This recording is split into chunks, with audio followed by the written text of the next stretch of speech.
Hello to all my dear students. दोस्तों, बात करेंगे इनऑर्गेनिक केमिस्ट्री का सबसे पहला चैप्टर 12th का, from unit number 6, general principles and processes of isolation of elements. चलिए, इस चैप्टर में से हमें इंट्रोडक्शन यहाँ पे जो दिया है, पहला page, second page, third page, fourth page, कुछ भी याद नहीं करना। आप इसमें से कुछ भी याद नहीं करोगे तो चलेगा। इंट्रोडक्शन से इस चैप्टर में से कुछ भी नहीं करना। एमसीक्यू भी नहीं है कोई, और कोई थ्योरी भी नहीं है। चलिए, इसके बाद 6.1 में बहुत सारे एमसीक्यूज हैं। ओके, देखिए मैं अंडरलाइन कर रहा हूँ यहाँ पे, सिंस कि आपको पता है मैं पढ़ा नहीं रहा, तो मैं अंडरलाइन कर रहा हूँ। आप इसको अच्छे से याद कर लीजिए। ये जो भी लाइंस में टिक कर रहा हूँ, ये सब एमसीक्यूज के लिए इम्पोर्टेंट है। अबंडेंस लिखा है यहाँ पे, कुछ मेटल्स का, मिनरल क्या होता है, ऑर्स क्या होता है ना, ये हमें पता होना चाहिए। तो ये सब जितना भी मैंने हाईलाइट किया बेटा, ये एमसीक्यूज के लिए है। चलिए, प्रिंसिपल ऑर्स का जो टेबल है, ये टेबल हम याद करेंगे। Again MCQ point of view करना है इसको, थ्योरी में इसको कभी भी बेटा नहीं पूछ सकते, नेवर एवर। मेटलर्जी क्या है, we must know that. Metallurgy का डेफिनेशन हमें पता होना चाहिए, गैंग का डेफिनेशन हमें पता होना चाहिए, गैंग क्या होता है। और अगर हमें एक्सट्रैक्शन प्रोसेस को समझना है तो हमें 3 स्टेप करने पड़ेंगे। किसी भी मेटल को प्योर फॉर्म में एक्सट्रैक्ट करने के लिए 3 स्टेप करने पड़ेंगे: concentration, isolation of metal from its concentrated ore, and last is refining, that is called purification। जितना भी मैं हाईलाइट कर रहा हूँ सब एमसीक्यूज के लिए बहुत ही इंपॉर्टेंट है। चलिए, now next, concentration of ores. Concentration का मतलब अनवांटेड मटेरियल को दूर करना, और डिजायर्ड मटेरियल का कंसंट्रेशन इंक्रीज करना, that is called concentration of ores, जिसके 4 स्टेप हैं: hydraulic washing, magnetic separation, froth flotation and leaching. Again I repeat, मैं फिर से रिपीट करता हूँ। देखिए, मैं यहाँ पे आपको बता देता हूँ, ये जो यहाँ पे लिखा है कंसंट्रेशन, तो इसके 4 टाइप हैं। एक तो पानी से धोना, पटासा लिखेंगे तो कितना गंदा लगेगा बेटा, पानी से धोना। तो हम क्या लिखेंगे बेटा, हाइड्रोलिक वॉशिंग। फिर सेकंड क्या है बेटा, magnetic separation. Second is magnetic separation. Third is froth flotation, which is use for sulphide ore and to separate 2 sulphide ore. And last is leaching. तो कंसंट्रेशन के 4 स्टेप हैं, भूलेंगे नहीं हम। आइसोलेशन, आइसोलेशन में क्या करना है, आइसोलेशन में अगर आपके पास कोई सल्फाइड और है तो उसको ऑक्साइड में कन्वर्ट करना है, दैट इज कॉल्ड रोस्टिंग। अगर कार्बोनेट है तो बेटा उसको हम ऑक्साइड में कन्वर्ट करेंगे, दैट इज कॉल्ड कैल्सिनेशन। अच्छा, एक बार अगर कोई भी और जो है वो ऑक्साइड में कन्वर्ट हो गया तो उसके बाद इसमें दूसरा स्टेप है रिडक्शन। चलिए बेटा, क्लियर है यहाँ तक। आइसोलेशन में मेनली 2 स्टेप हैं, ये पहला स्टेप है, ये दूसरा स्टेप। पहले स्टेप में हमने सल्फाइड और अगर हमारे पास अवेलेबल होता तो उसको ऑक्साइड में कन्वर्ट किया, कार्बोनेट होता तो ऑक्साइड में कन्वर्ट किया। अच्छा, सल्फाइड को ऑक्साइड में करेंगे तो रोस्टिंग बोलेंगे, कार्बोनेट को ऑक्साइड में करेंगे तो कैल्सिनेशन बोलेंगे। ऑक्साइड में कन्वर्जन के बाद हम क्या करेंगे उसका बेटा, रिडक्शन करेंगे। रिडक्शन कार्बन से कर सकते हैं, कार्बन मोनोऑक्साइड से कर सकते हैं, और इलेक्ट्रॉन से कर सकते हैं। But when the reduction is carried out with the help of electron, this process is known as electronation. This process is called electronation, ये बहुत इंपॉर्टेंट डेफिनेशन है, तो आप फिर से एक बार सुन के अच्छे से नोट डाउन कर लेना। और दूसरा एक इंपॉर्टेंट डेफिनेशन है कि मैटिक क्या होता है। तो Cu2s एंड FeS के मिक्सचर को हम मैटो बोलते हैं। Cu2s प्लस FeS, अभी आगे मैं टिक करूंगा। And when metallurgy is studied with the help of temperature, it is called pyrometallurgy। ये सब चीज़ें छोटी छोटी बातें में याद रखनी है। नाउ प्योरिफिकेशन, थर्ड स्टेप हमारा जो था। प्योरिफिकेशन में बेटा मेनली 6 स्टेप हैं जो अभी मैं आपको बताऊंगा। लिक्विफिकेशन, डिस्टिलेशन, है ना, electrolysis, zone refining, vapour phase refining and chromatography. Clear students? Chapter इतना ही है कि पहले किसी भी और को लेके उसका कंसंट्रेशन करेंगे, मतलब ये 4 स्टेप परफॉर्म करने पड़ेंगे। 4 स्टेप में से कौन सा स्टेप करना है? तो हाइड्रोलिक वॉशिंग को सबके लिए होगा, पानी से धोना तो पड़ेगा, है ना, मिट्टी और वगैरह दूर करने के लिए। अब कोई ऐसी और है जो मैग्नेट से अट्रैक्ट होती है, उसके लिए मैग्नेटिक सेपरेशन करेंगे। अच्छा, कोई सल्फाइड और है तो उसके लिए फ्रॉथ फ्लोटेशन करेंगे।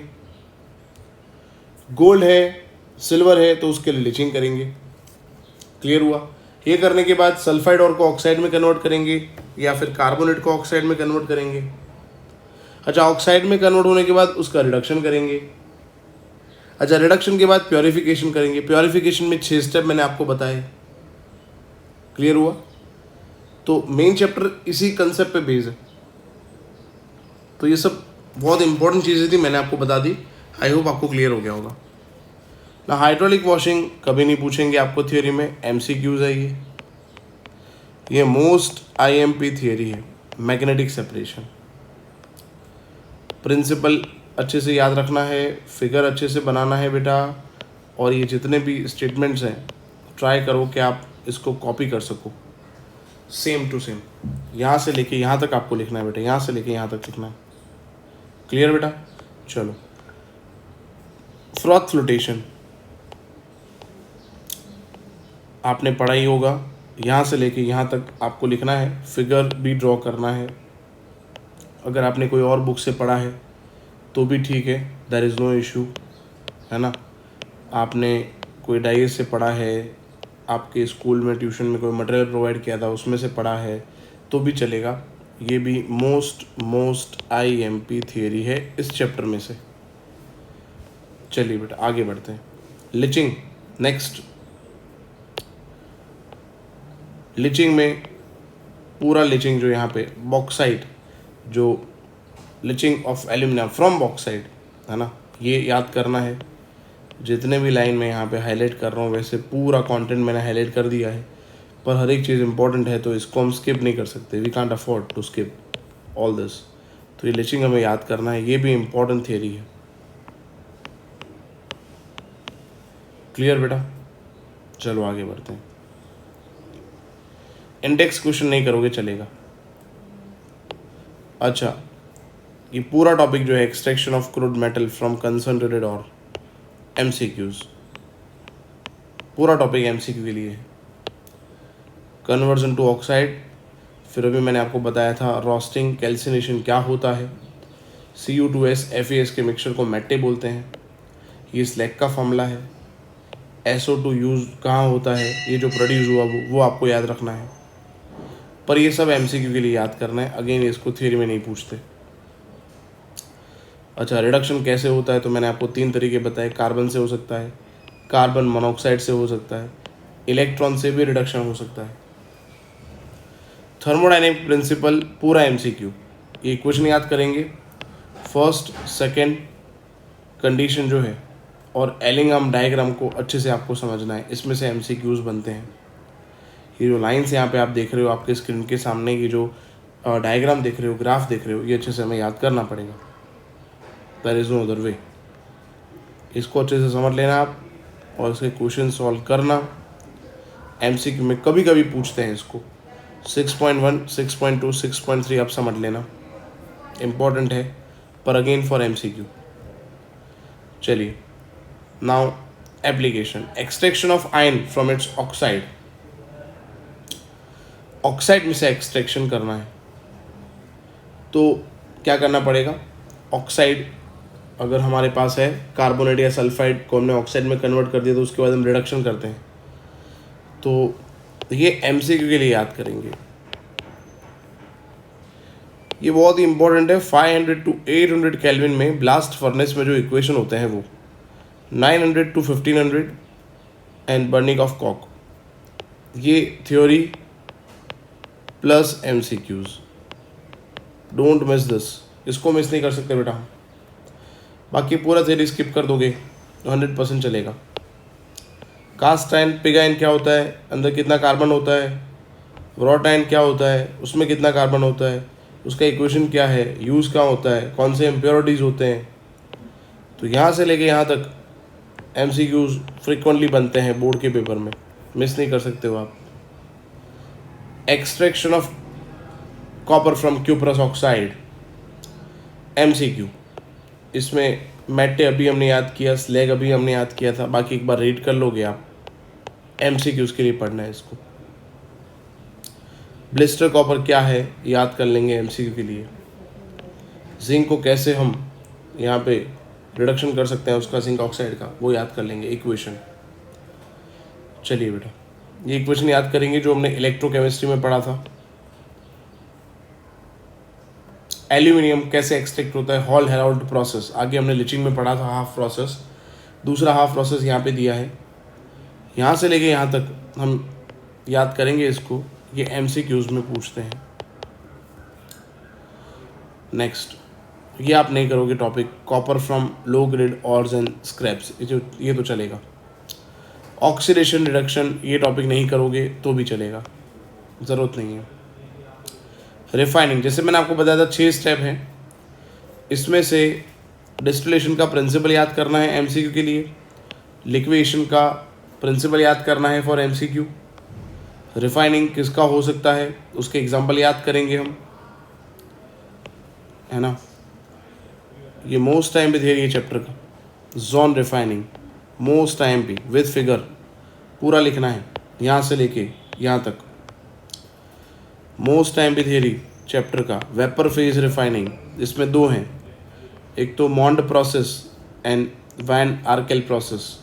मोस्ट टाइम भी बहुत ही इंपॉर्टेंट कंसिडर करना बेटा, आप इसको और इस थियरी को कभी मिस नहीं कर सकते हो। और फ्रॉथ फ्लोटेशन, ठीक है दोस्तों। Use of aluminium, copper and zinc and ion, एक बार रीड कर लेना, है ना, क्योंकि ब्रास, जर्मन सिल्वर, इसमें कितना परसेंटेज, कौन से मेटल होते हैं, ये सब एग्जाम में पूछते हैं। तो ये जो मैं हाईलाइट कर रहा हूँ उसको आप मिस मत करना, ठीक है। चलो, एक्सरसाइज इसका नहीं करोगे तो चलेगा, समरी यहाँ पे दिया है, समरी के फॉर्म में भी याद कर लोगे। आगे जो मैंने आपको ऑर्स बताए थे, एक्सट्रैक्शन कैसे होता है वो लिखा है यहाँ पे, जल्दी आपको याद रहेगा, ये समरी है तो पूरा ज़्यादा पढ़ना नहीं पड़ेगा। तो ये एमसीक्यू लिए याद करेंगे, एक्सरसाइज नहीं करोगे इनऑर्गेनिक केमिस्ट्री में इस चैप्टर में पर्टिकुलर तो चलेगा, ठीक है दोस्तों। वीडियो को लाइक करना है, चैनल पे आप नए हो तो प्लीज़ सब्सक्राइब अवर चैनल, और प्लीज़ कमेंट करें आपको वीडियो यूजफुल कितना रहा। Thank you so much, keep learning, I am with you students.